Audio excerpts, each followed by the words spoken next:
še tretja skupina. Starejši mladicev, tega na 200 metrov.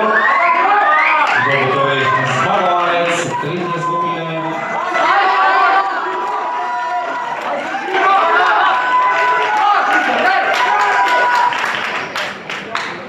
Ali proga 7 Žiga Božič Gorica, ali proga 5 Val Velika Vrh Vas Ljubljana.